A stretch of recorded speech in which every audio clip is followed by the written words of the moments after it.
Good afternoon, everybody. I apologize for my tardiness. We had some technical difficulties, as you could see, but I think we are ready to rock, so let's get to it. I'll begin this week with some scheduling announcements for President Trump's very busy week ahead. Tomorrow, President Trump will host his 9th cabinet meeting of the year alongside his incredible cabinet, who continue to deliver for the American people at a record pace. Later in the afternoon tomorrow, the president will make an announcement in the Oval Office on his initiative to create Trump accounts to give the next generation of Americans a jump start on savings. It will be a very exciting announcement indeed, especially for all of the parents across the country with young children and babies. On Thursday, President Trump will host the presidents of the Republic of Rwanda and the Democratic Republic of Congo to sign the historic peace and economic agreement that he brokered. On Thursday night, the President and the First Lady will celebrate one of America's greatest traditions, the lighting of the national Christmas tree on the Ellipse. And on Friday, President Trump will attend the FIFA World Cup final draw at the Kennedy Center. You all will be seeing and hearing from the President every day this week, so you have me today, and then he will take on the rest of the week himself. Next, I would like to address the horrific tragedy that took place in our nation's capital last week.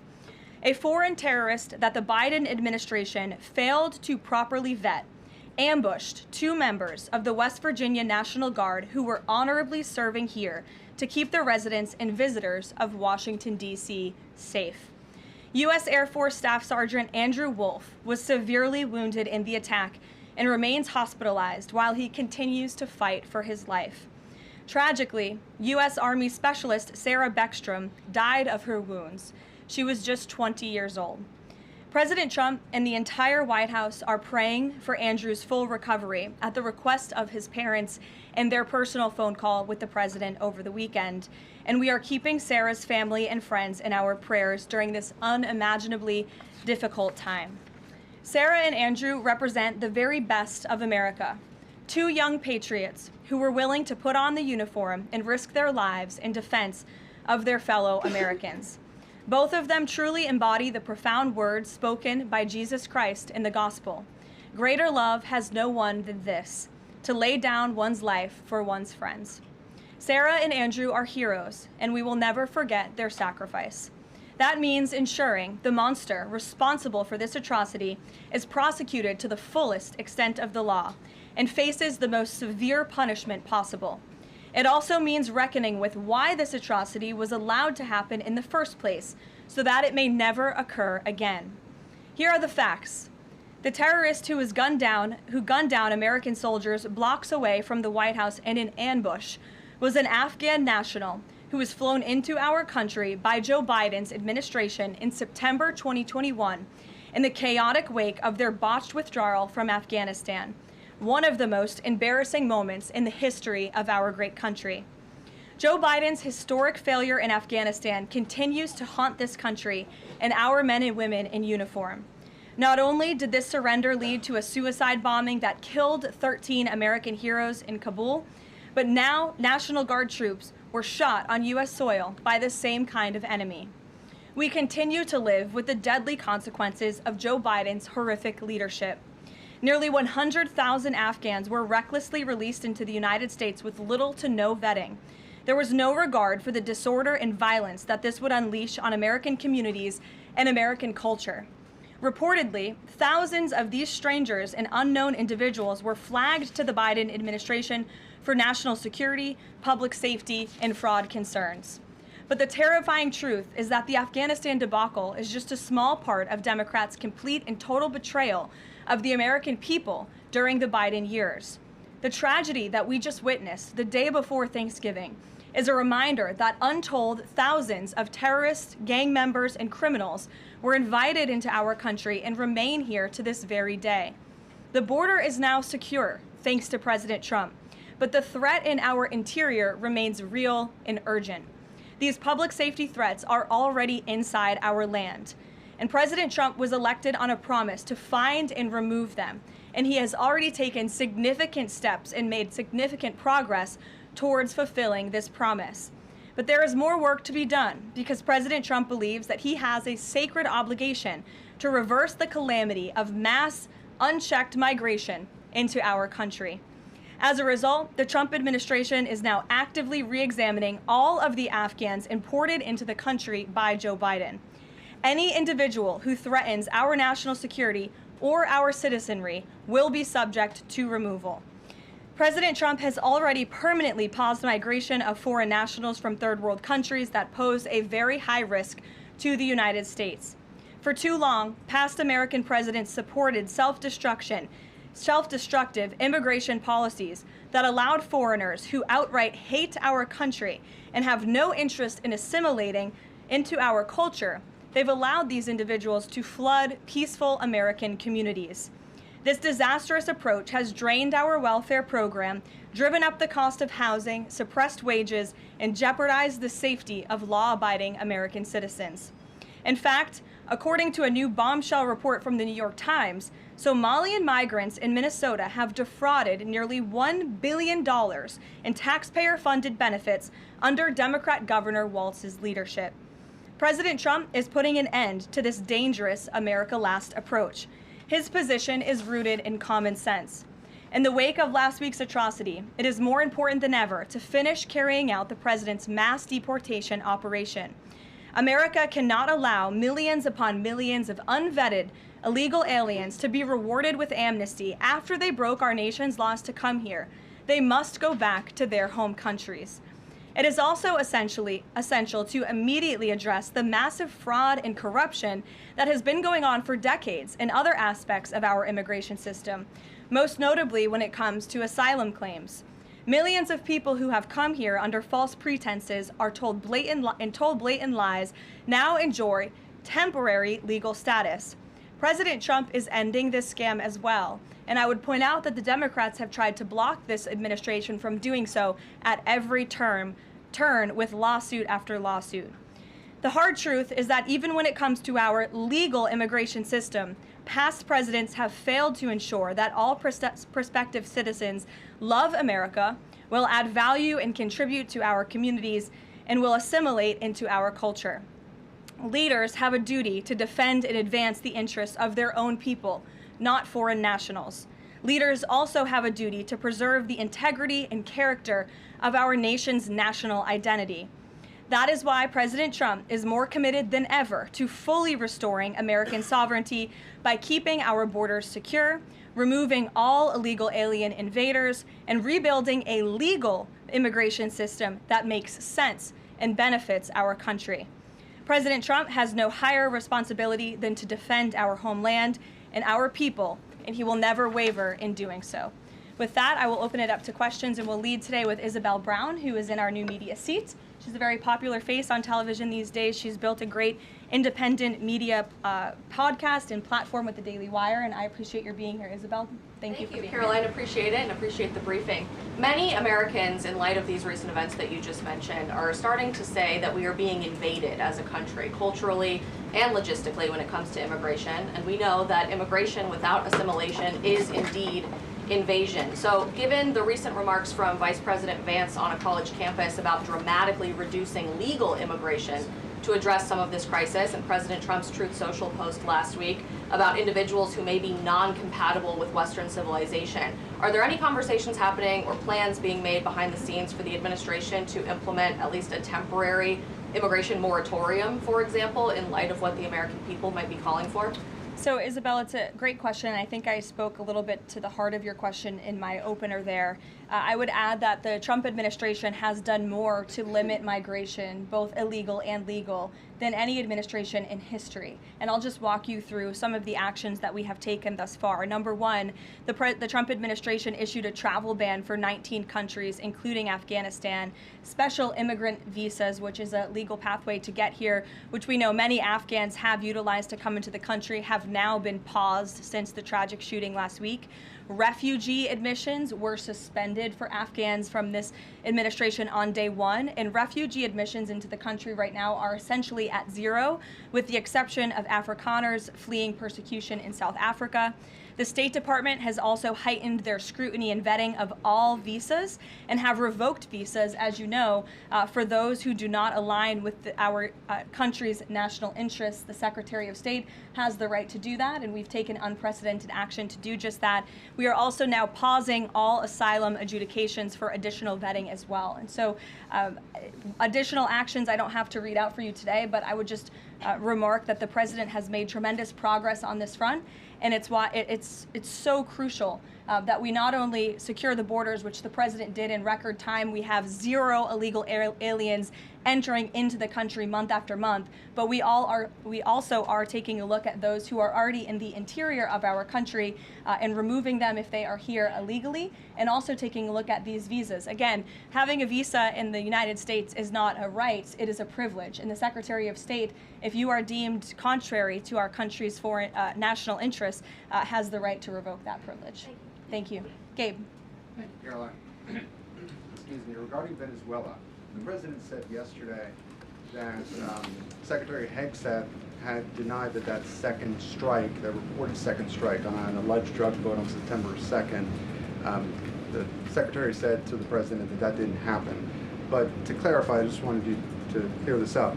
In his social media post, Secretary Hegseth didn't go into details about that strike. He just said U.S. operations in the area were lawful, and he said that the story and media reports were fabricated. So to be clear, does the administration deny that second strike happened, or did it happen and the administration denies that Secretary Hegseth gave the order?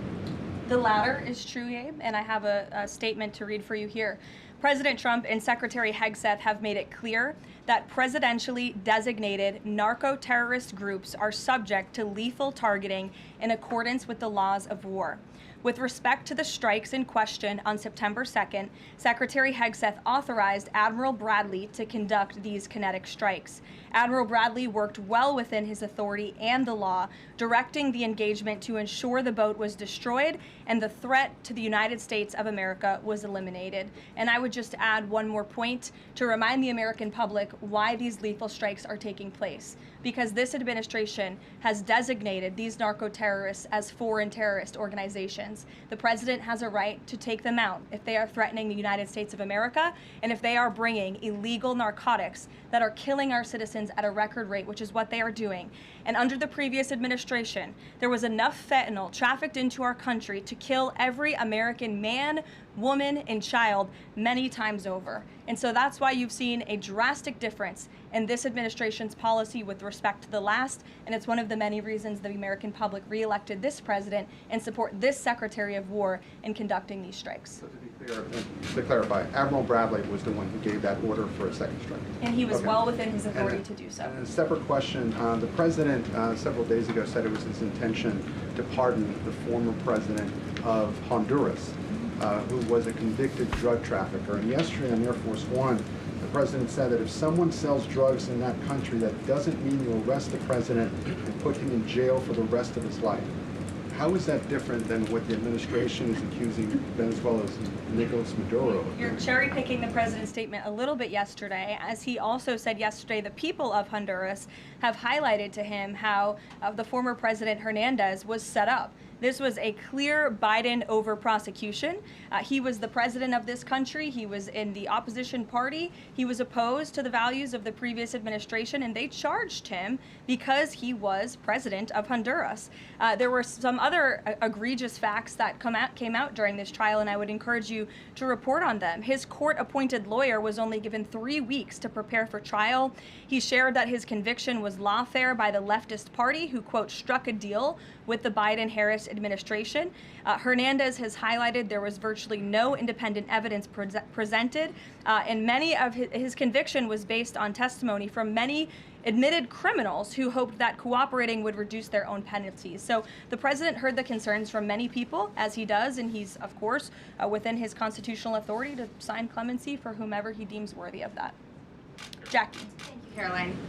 Following up on Gabe's question, you said that the follow-up strike was lawful. What law is it that allows no survivors? The strike conducted on September 2nd was conducted in self-defense to protect Americans in vital United States interests. The strike was conducted in international waters and in accordance with the law of armed conflict. And then on this pardon for the Honduran president, does it at all undercut the administration's messaging while you have these congressional Republicans defending the strikes on the narco-terrorists and then a pardon for a convicted drug trafficker, does that make it more difficult for your members to defend your administration's policy? I don't think so, Jackie. I think that President Trump has been quite clear in his defense of the United States homeland to stop these illegal narcotics from coming to our borders, whether that's by land or by sea. And he's also made it quite clear that he wants to correct the wrongs of the weaponized Justice Department under the previous administration. And Ouija, I'll call on you because I think we're wearing matching blazers today. I was going to Great minds. yours. Thank you, Caroline. Sure. So just to be clear, to clarify on Jackie and Gabe, did Admiral Bradley order that second strike because there were still survivors after the initial strike? Again, as I read for you, Admiral Bradley worked well within his authority and the law. He directed the engagement to ensure the boat was destroyed and the threat of narco-terrorists to the United States was completely eliminated. So was the initial order from Secretary Hegseth, everyone be killed, and did that come from President Trump? I saw that quoted in a Washington Post story. I would reject that the Secretary of War ever said that. However, the President has made it quite clear that if narco-terrorists, again, are trafficking illegal drugs towards the United States, he has the authority to kill them. And that's what this administration is doing. And can I Danny? follow up on the MRI, because President Trump Sure. yesterday said that he would release the results of his MRI. Is that happening right now? It is happening right now. As part of, and this is a summary from the President's physician, and we will release it right now. I think my team has it teed up for all of you. I'll read it for you, and then you'll get it physically as well. As part of President Trump's comprehensive executive physical, advanced imaging was performed because men in his age group benefit from a thorough evaluation of cardiovascular and abdominal health. The purpose of this imaging is preventative, to identify any issues early, confirm overall health, and ensure the president maintains long-term vitality and function. President Trump's cardiovascular imaging was perfectly normal. No evidence of arterial narrowing impairing blood flow or abnormalities in the heart or major vessels. The heart chambers are normal in size, the vessel walls appear smooth and healthy, and there are no signs of inflammation or clotting. Overall, his cardiovascular system shows excellent health. His abdominal imaging is also perfectly normal. All major organs appear very healthy and well perfused. Everything evaluated is functioning within normal limits with no acute or chronic concerns. In summary, this level of detailed assessment is standard for an executive physical at President Trump's age and confirms that he remains in excellent overall health.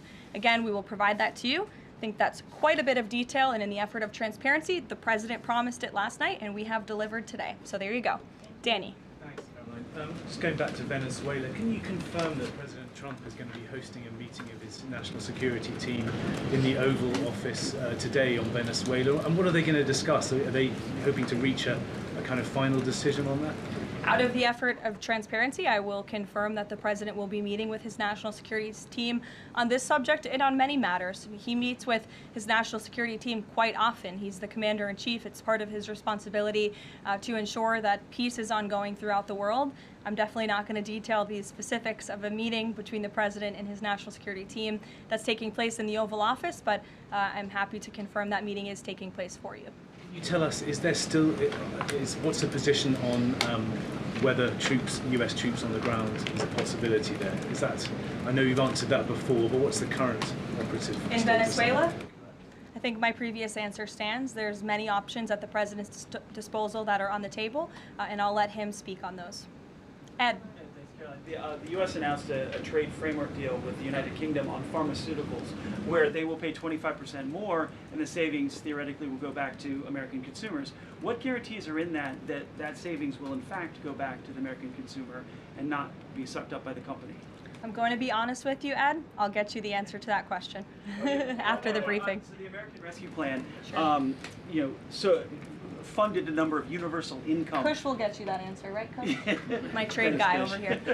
The American Rescue Plan funded a number of universal basic income programs. Now Cook County, Illinois is extending that program into 2026 with $7.5 million of taxpayer money. What does the White House think about that? I'll also get you an answer on that after the briefing, Ed. Toe for two. Go ahead. Sure. And then in the interest of transparency, does the White House support releasing the Department of Defense's video of those September 2nd strikes on those military boats? And also, separate topic on presidential pardon power. Why did the president commute the sentence of David Gentile recently? He was a private equity executive. He served 12 days out of a 7-year sentence.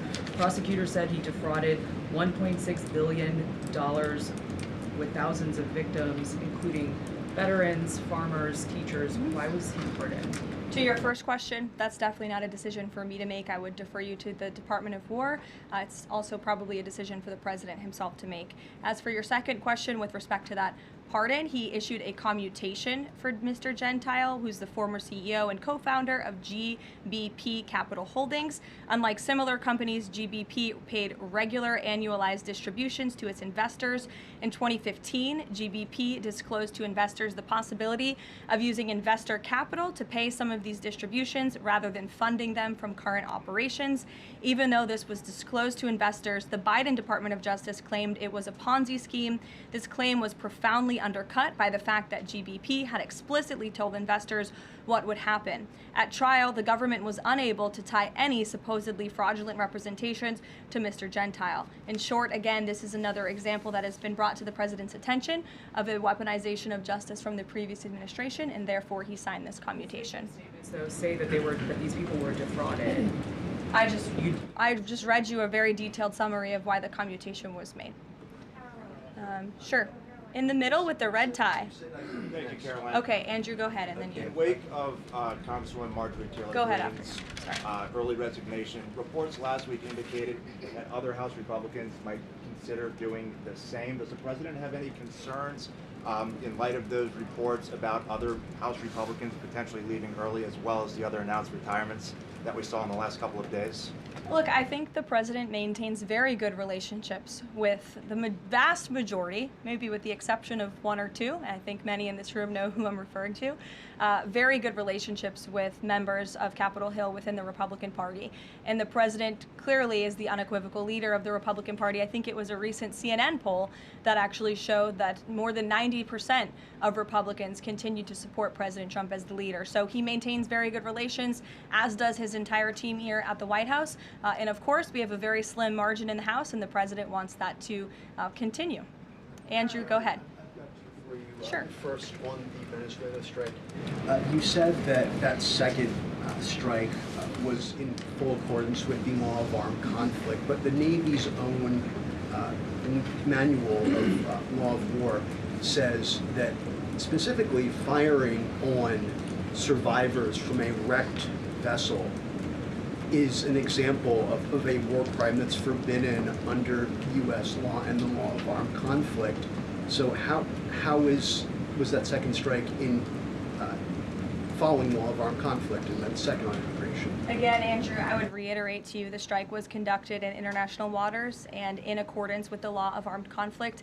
And since somebody asked about Congress, and it's sort of related to Venezuela, I also want to add that Secretary Hegseth spoke with members of Congress who may have expressed some concerns over the weekend. And there have also been 13 bipartisan briefings to Congress on the Venezuelan strikes. There have been a number of document reviews for members of Congress to review the classified DOJ Office of Legal Counsel opinion and other related documents. 29 senators and 92 representatives have reviewed those documents, which is about 2/3 of those are Democrat members, and they have been made available to all 100 senators, all 435 members of the House, and to general counsels of the relevant committees on a bipartisan basis for their review.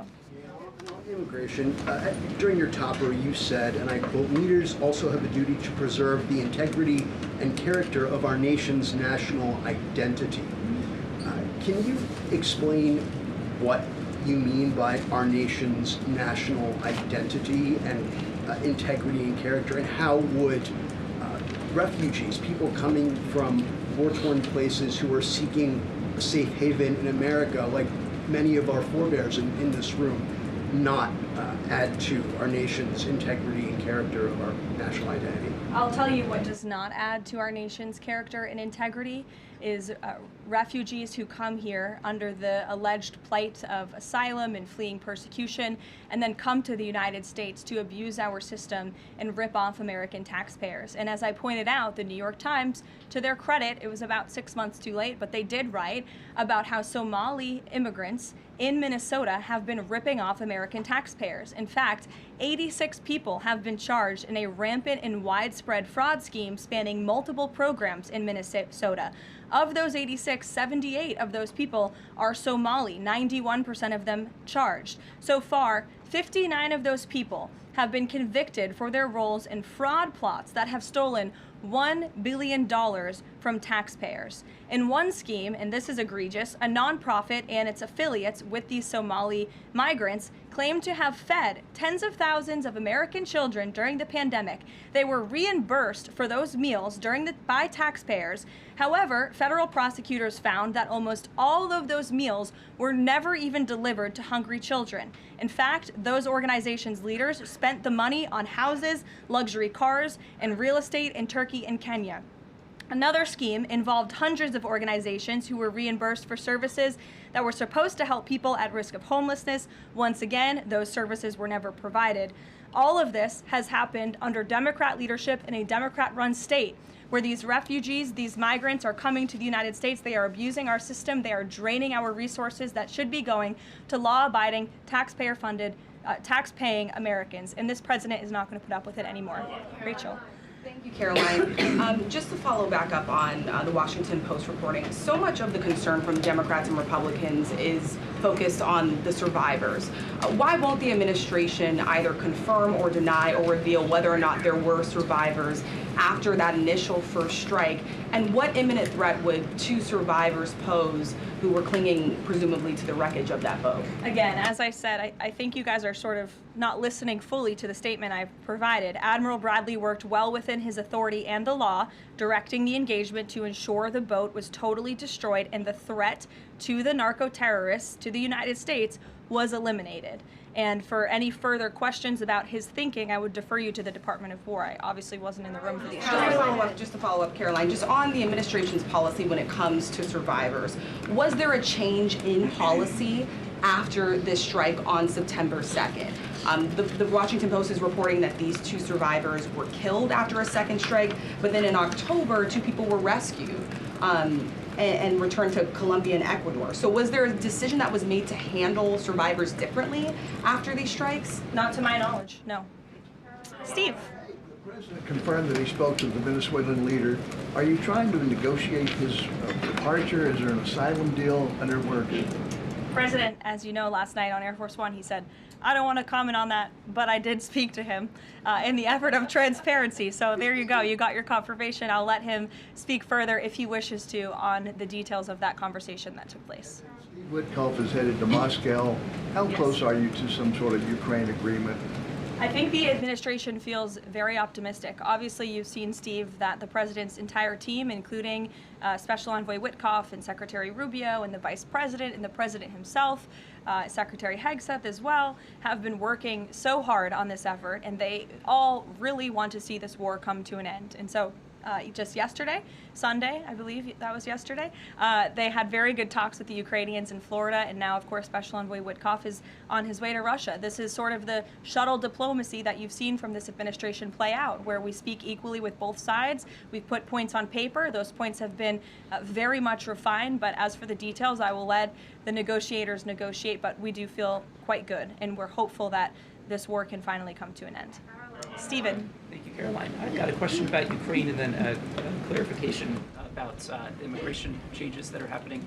On Ukraine, President Trump very briefly yesterday said that corruption issues there were not helpful to the peace process following the resignation on Friday of President Zelensky's top aide, Andrei Yermak. We were told from your podium in the prior administration that, quote, there is no indication that there's been any kind of widespread corruption involving U.S. resources in Ukraine. What is the Trump administration's view of corruption issues in the wake of Yermak's resignation, and how is that impacting peace talks? Well, look, I think the president has made it quite clear, as he said last night, corruption is never helpful. and he does not want to see American tax dollars taken advantage of, which is why he has stopped the endless checks that were being written by the previous administration to fund this war. The United States is selling weapons to NATO that are being sent to Ukraine. That's a very different thing than the American people writing blank checks to a war effort very far away. It does not degrade the administration's determination to see this war come to an end, but I think it exemplifies the president's desire to always put the American people and the American taxpayer first. On immigration, you mentioned, or you emphasized that there would be a review of the Afghans who were resettled here under the previous administration. Yes. There's a lot of changes happening right now to asylum and to green card holders. What should the 2 million people with pending asylum claims, or the roughly 1 million people from the 18 other countries of concern, know about what's going on in the review? What's the status of all these other people? They're essentially paused for review, and the Department of Homeland Security is taking this very seriously, because we are not going to allow soldiers like we saw in American streets last week to be gunned down at the hands of these foreign nationals who had the privilege of coming to the United States of America. And unfortunately, this is not the only example of a dangerous Afghan who was let in by Joe Biden, who went on to harm the American people. There was an Afghan national who was let into the country under the Biden administration through Operation Allies Welcome, who shot and wounded 2 Fairfax, Virginia police officers during a routine traffic stop. He was killed by return fire after declaring, quote, "I should have served with the explicitive Taliban." 2 Afghan nationals were given legal status by the Biden administration as well, who were arrested and prosecuted for plotting a terrorist attack in Oklahoma just before Election Day in 2024. We all remember that. They possessed hundreds of rounds of ammunition and had pledged their allegiance to ISIS. There was also an Afghan national who was on the terror watch list who was apprehended by Border Patrol in 2024, but then he was released into our country by the Biden administration. Again, let's just highlight the absurdity of that. Border Patrol apprehended a terrorist, and then the Biden administration, because of their lax policies, still allowed him to come into the United States of America. I think everyone in this room, whether you want to admit it or not, does not want that individual living alongside you in your American neighborhood. And that individual was later arrested again after being allowed to live in the U.S. at large for over a year. Another one, a criminal illegal alien from Afghanistan, was arrested by ICE in 2025, convicted of second-degree assault, was previously allowed to stay in the country by the Biden administration. I have several more examples here. I'm happy to provide them to anyone in this room. John. Thank you, Caroline. First of all, happy Thanksgiving to Thank you and your young family. Hope you enjoyed it. I have 2 questions unrelated. The first, back to Afghanistan. My son and I walked by the horrific shooting less than 1 hour before it happened. So for anybody that's here, this thing's real. You outlined all of these unvetted Afghans that that were let in by Biden. We just had one the other day that was going to blow up a DHS building. Can you be specific on what the Trump administration is doing now to re-vet those that are here so that we don't get a repeat of what we had Wednesday night?